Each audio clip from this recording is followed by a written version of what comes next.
My name is Mario Cacharo. I was wrongfully convicted in 2013. Well, my name is Daniel Taylor, and in 1992, I was wrongfully convicted. I was wrongfully convicted. I was wrongfully convicted. I was wrongfully convicted. And so were all these people. Each one of them losing years from their lives. Some lost 4 years, some 15, some 20 and even 30 and more. Years stolen that can never be returned. Can you even begin to imagine the heartache, the suffering, the loss that is experienced through these miscarriages of justice? And this is just a tiny fraction of how many people have been sent to prison for crimes they didn't commit. Wrongful convictions is a huge problem that destroys lives. Not just the lives of those unjustly imprisoned, but their families as well. Mothers, fathers, sisters and brothers, sons and daughters, all suffer. And society is impacted also, as the real criminals remain free to commit other crimes, creating more victims. But how big of a problem is wrongful convictions? Well, let's look at the numbers. America currently houses 2.3 million people in jail and prison, more people per capita than any other nation.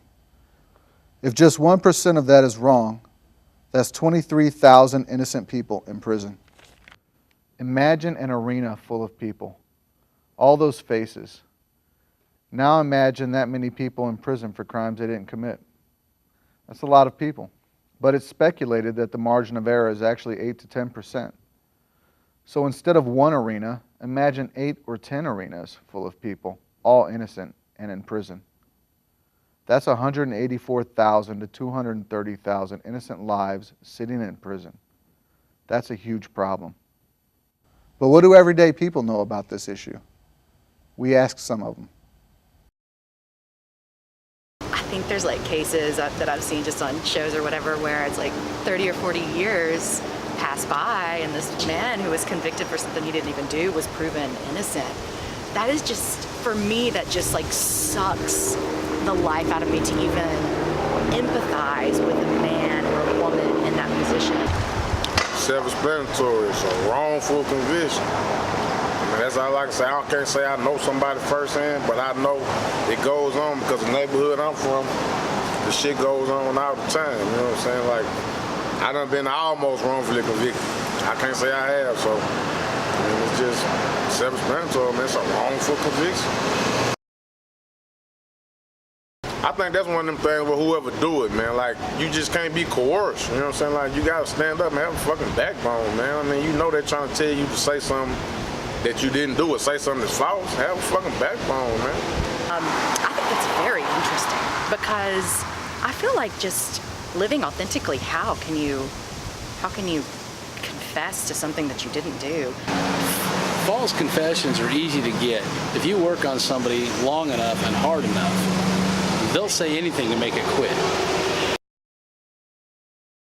Good cops and bad cops, like there's good people and bad people over the world. And cops in many places of the world can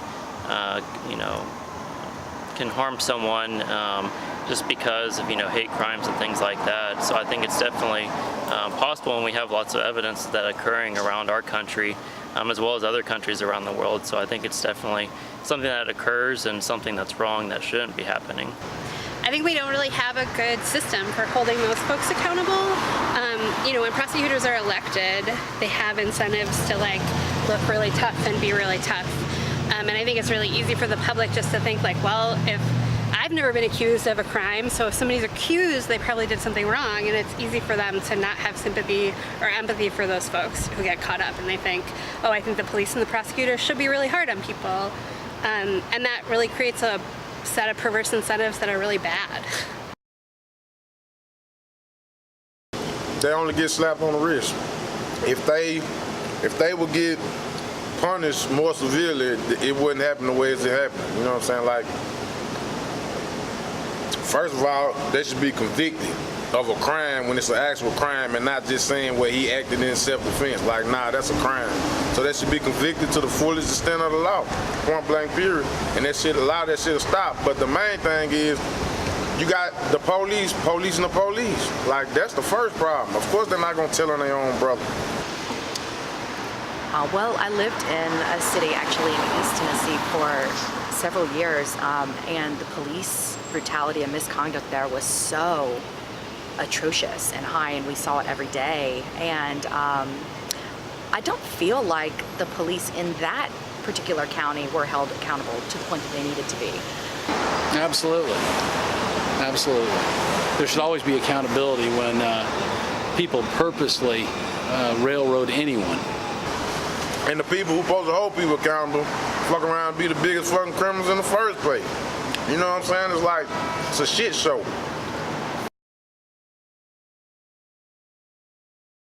You know, there was just a big article about blood splatter analysis and how it's like 95% BS. That there's so many things that if you say with an authoritative voice in front of a jury, sounds like, oh yeah, this looks like totally locked up. But there's actually a lot of reasons to have doubt, and a lot of this stuff hasn't been tested. I think that with forensics and being able to, take like hair samples and things like that, evidence can help prove or disprove that someone is guilty of a crime. And so I think that helps give more evidence for the defendant and for the prosecutor in making a case whether someone is guilty or not guilty.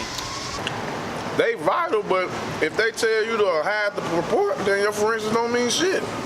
So forensics you can probably tell a lot of people, but a lot of times they tell them to hide the report or get rid of the shit. What the fuck is your forensics?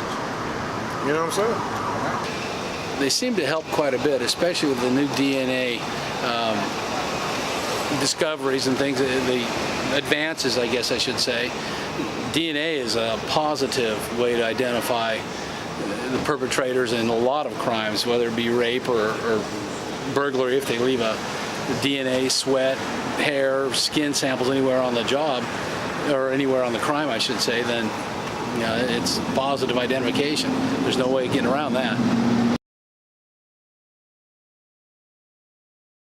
I guess going forward, the biggest thing I think needs to change in our criminal justice system is accountability for prosecutors. I think that the fact that there's no repercussions, they have qualified or prosecutorial immunity, and this creates a situation where they have nothing but incentive to prosecute people for career advancement, but they have no repercussions for when they make a wrong conviction, when they cause one.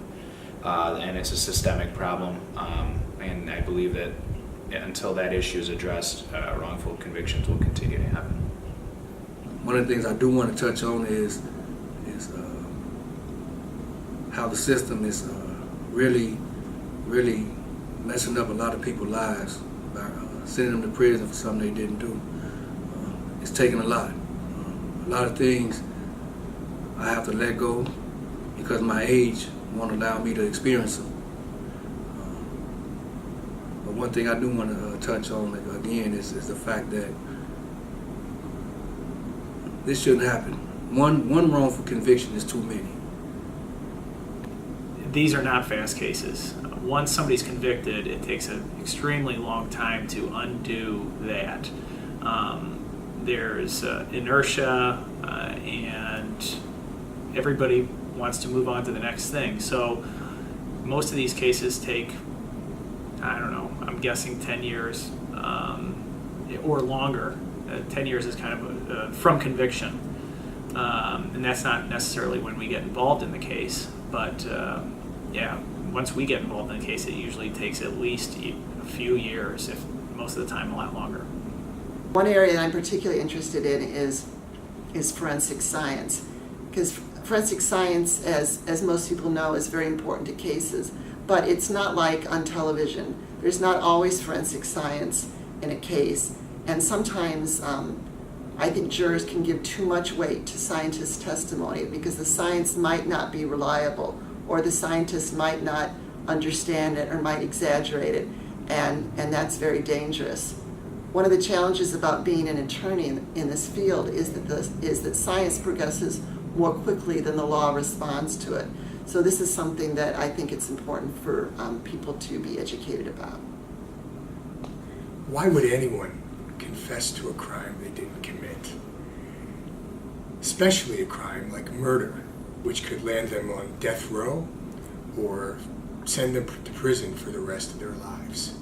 That's a question that is really ripe to be talking about on Wrongful Conviction Day. False confessions happen, and they happen with some regularity. And they're more likely to happen in murder cases than in any other case. In fact, in murder cases, more than twice the number of DNA exonerations involve false confessions than they do mistaken eyewitness identifications. So why does it happen, and how does it happen? It happens because police interrogators focus on a suspect who is innocent and ignore numerous red flags that should have told them that this person was innocent. And then they up the ante, they raise the stakes, they bring more pressure to bear on an innocent suspect.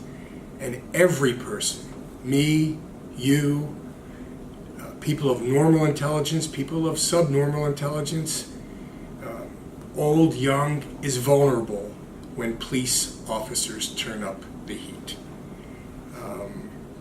False confessions are a mix of aggressive, overzealous, coercive police interrogation tactics on suspects who have some vulnerabilities and who over time reach their breaking point. The question is, where is that breaking point? And for some people, it happens relatively early in the process.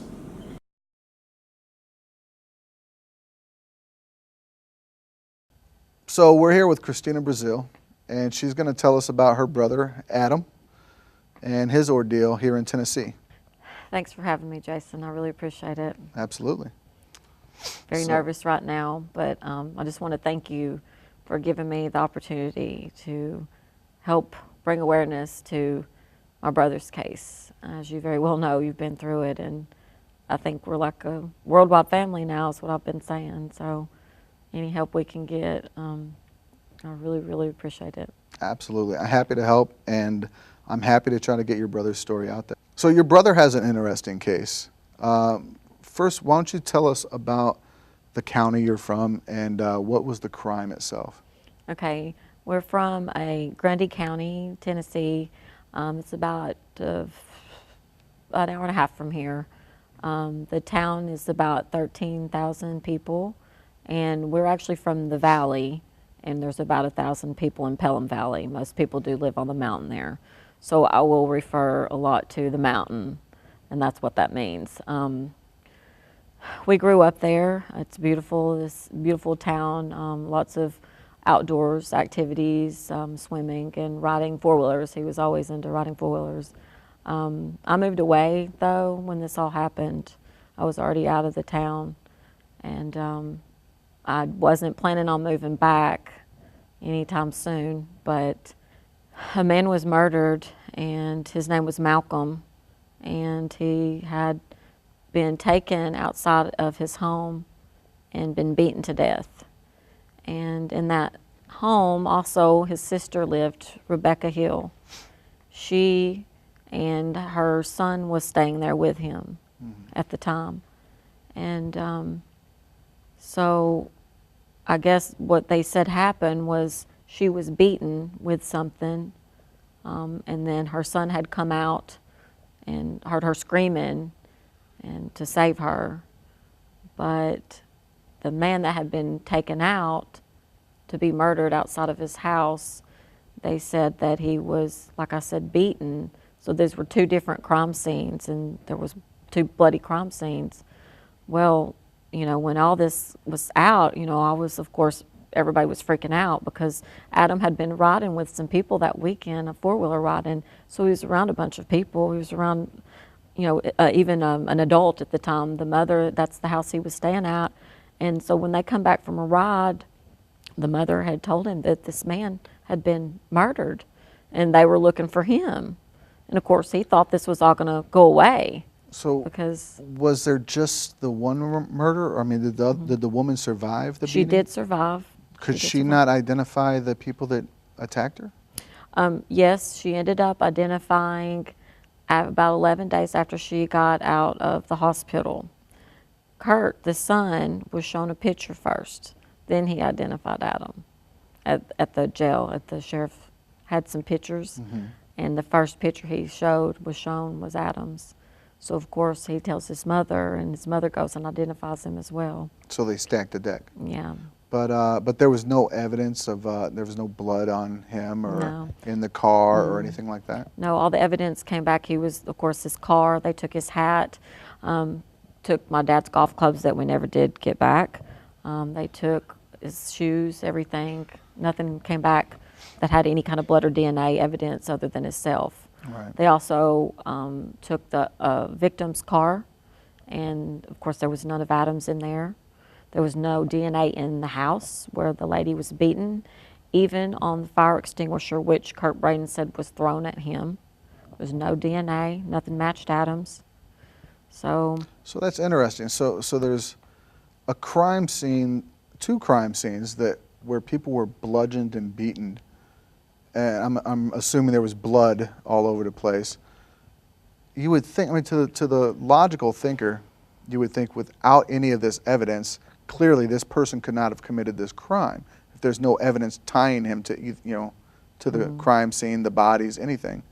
As you and I know, in the courtrooms, a lack of evidence is not proof of anything, which is sad, but I mean, that happens to be the case far too often. So even though it makes sense to us what we're talking about, it doesn't actually help prove your brother's innocence. circumstantial evidence Right.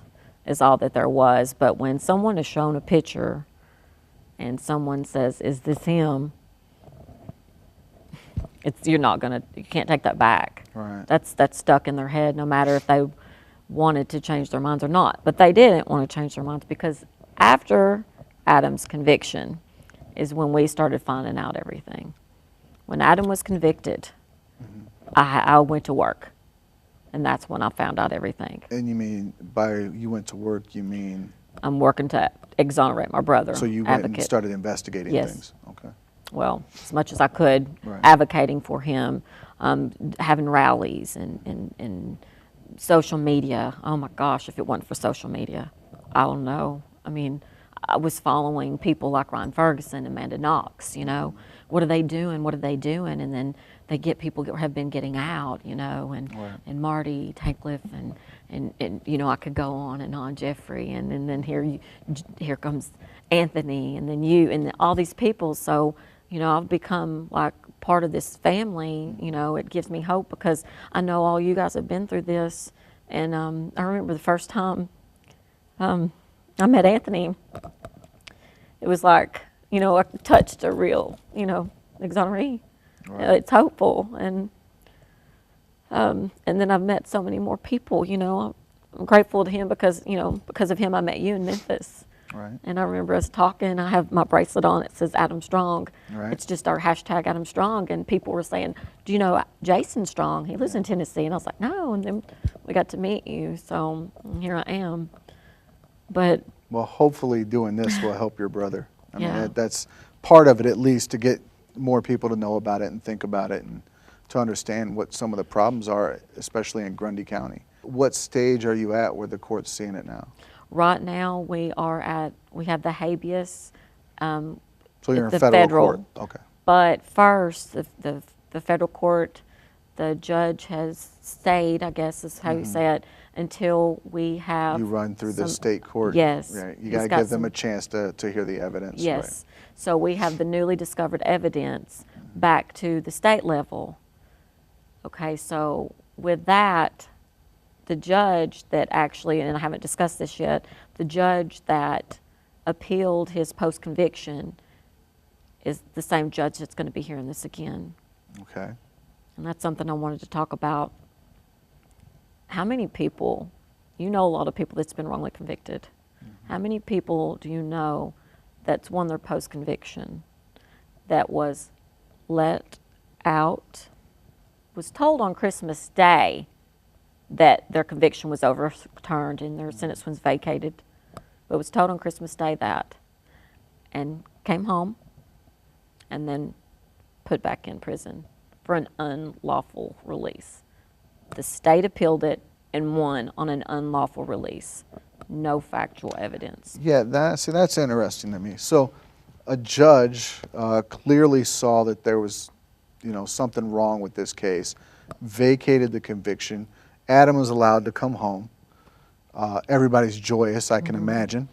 And then the state appeals it, which is their right, but they win on some technicality of, what did you say? It was unlawful release. Unlawful release. And then they come and arrest him. How long after he was out did they come back for him? 10 months. So he's out for 10 months and they come back and drag him back to prison. And how long ago was that? It will be 2 years, October the 7th. And how long was he gone before he got out? 8 years. So all in all, he's been incarcerated for 10 years and basically been dealing with this for about 11 years or longer. It'll be 12 years. 12 years, okay. 12 years, January the 7th. Wow, that's a rough road. So we hope the judge will take another look at this. Right. Do you have a theory on what actually happened to this Malcolm guy? Yeah, drug deal had to have gone bad. Somebody wanted him out of the picture. Somebody with power, they were afraid something was going to happen. Everybody's protecting themselves up there. Nobody wanted to get caught. So they had to get rid of somebody.